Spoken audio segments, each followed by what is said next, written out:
internetku tobannaankii sano ee u danbeeyey wuxuu noqday aaladda ugu muhiimsan, gaar ahaana Soomaalida wuxuu u saameeyey qaab ka duwan sida uu adduunka kale u saameeyey ama bulshooyinka kale.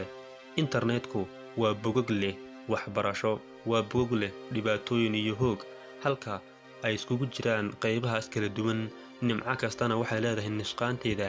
Sidaas awgeed, aaladaha internetka ee aadka u horumarnay qarniyadii u dambeeyey ama sabankan aan noolnahay, sabankan waa saban si dhaqsiyaal isku beddelaya waqtiyada nolosha bini'aadamka.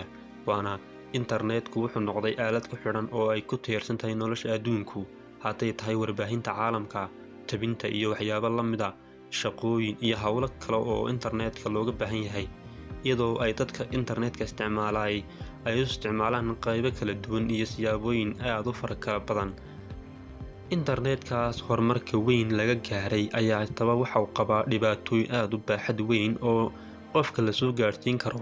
Xataa qofka taleefanka gacanta haysta ayay la kulmi kara dhibaatooyin oo la basaasi karo, sidoo kalena xogtiisa la daalacan karo oo ay ka daalacan karaan waxyaabaha uu isticmaalayo in loo soo diro code ama markaasi message, kadibna uu aqbalo, ama in application uu booqdo ama website uu booqdo, kaasna halkaas laga tixraaco xogtiisa, meesha uu ku sugan yahay iyo cidda uu yahay. dabcan geesta kale waxa ah nimco aad u muhiim oo Ilaahay loogu mahadnaqo in internetka adoo gurigaaga jooga aad waxbarasho akademiyad heer sare aad ka baran kartid, meesha doonto adoo jooga, waxaa ku haya taleefankaaga gacantood kala furtid.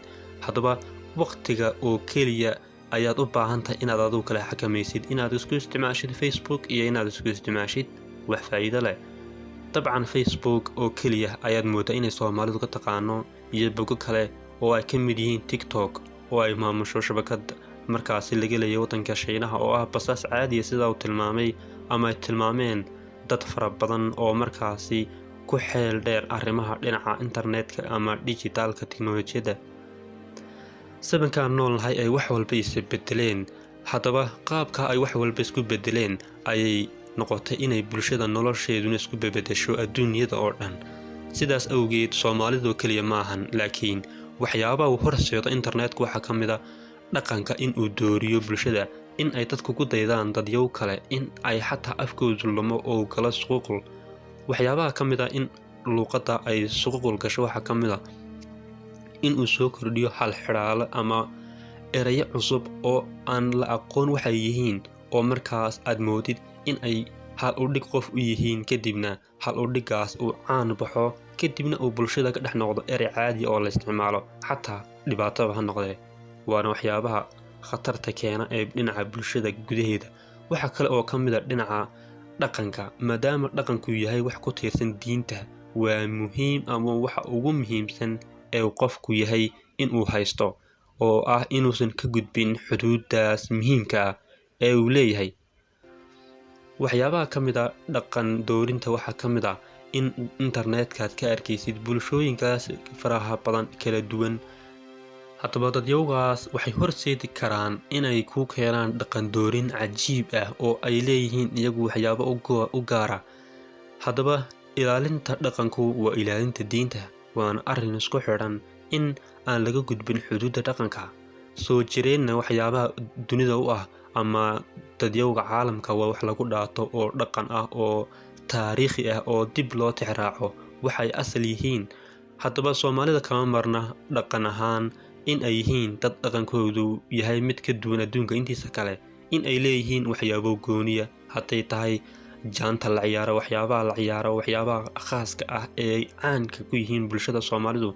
xataa geela ayaa ka mid ah waxyaabaha caanka lagu yahay ee lagu yaqaano Soomaalida, iyo waxyaabo kale oo la halmaala. haddaba arrinkaas oo dhan wuxuu ku soo ururayaa in bulshada dhaqankeeda la dooriyo. tusaale ahaan oo kale, gabadh ayaa tahay, waxaad daawanaysaa waxyaabo ama muuqaalo ama waxaad daawanaysaa sawirro ay dadyow kale oo adduunka meelo kalaga jooga ay leeyihiin. dadkaas kula dhaqan maaha, kula diin maaha, in aad u babac dhigto oo adiguna waxay samaynayaan ku dayasho aad u samaysahay waa meelka dhacaad u daran. dabcan waana wax lagala dardaarmo oo ay tahay muhiim inaan isku baraarujinno in ay tahay wax aad looga xumaado inaad ku daydid dadyow kale. haddaba haddii uu yahay qofku qof islaama oo dhaqan iyo diin suuban waad ku dayan kartaa adoo dhinaca wanaagsan ka raacayo oo aanan markaas aan dhegta u wada raaricinaynin waxa uu qofku ku leeyahay. haddii aan taa kaga gudbina waxaa jira oo aan usoo noqno dhinaca aqoonta ee sabankana nool nahay. sabankan waa saban aan lagu odhan karin markaasi waxbarasho aad ama xirfado soo baro oo dugsi u aad. waa xilli lagugu baraarujin karo waqtigaaga ka faa'iidayso. haddaba ka faa'iidaysashada waqtigu waa waxa ugu muhiimsan ee qofku isticmaalo.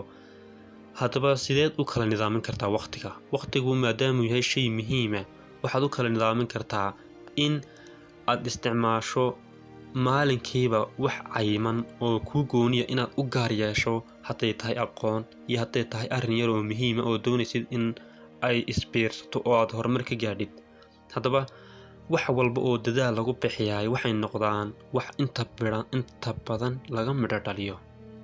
horumar walba oo la gaadhayna waxay leeyihiin markaasi sabab lagu gaadhay. sababtana in aad la timaaday waa muhiim, maxaa yeelay dadaalkaas aad samaynaysaay wuxuu noqon doonaa mid kuu horseeda barwaaqe iyo bashbash, iyo sidoo kale mid kuu horseedo dhinaca xun oo aad tahay inaad isugu isticmaashid aduu dhinac.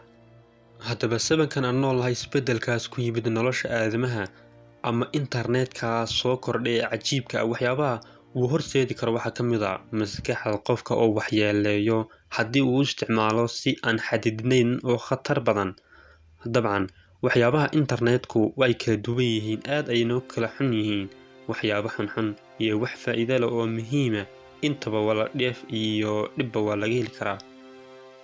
runtiina waxaa bogaadin iyo ammaan mudan dad badan oo Soomaaliyeed oo sanadadii u dambeeyay soo kordhay oo bulshada wax badan ku soo kordhiyay, hadday tahay dhinaca dhiirigelinta ama motivation ay aad ugu soo kordhiyaan, oo sidoo kale ay muhiim tahay in ay dadkuna ay ka faa'iidaystaan oo ay ku daydaan waxyaabahaas aadka u muhiimka, iyo sidoo kale soo bandhigidda yacni waxyaabaha ku saabsan hawl maalmeedka dadyowga, waxyaabaha shaqooyinka la xiriira, iyo sidoo kale qabashada arrimaha mataqaana dhinaca dhaqaalaha ururinta ama dhinaca dhaqaala samaynta, kobcinta maskaxda iyo sidoo kale aqoonta, iyo sidoo kale inaad heshid aqoon koorsooyin yacni qiimo yar oo jabana, halka qaarkoodna ay yihiinba free oo internetka maanta ka buuxaan. xataa YouTube-kan ay ka buuxaan boqolaal muuqaal oo faa'iido badan oo xataa lagugu turjumay af Soomaali.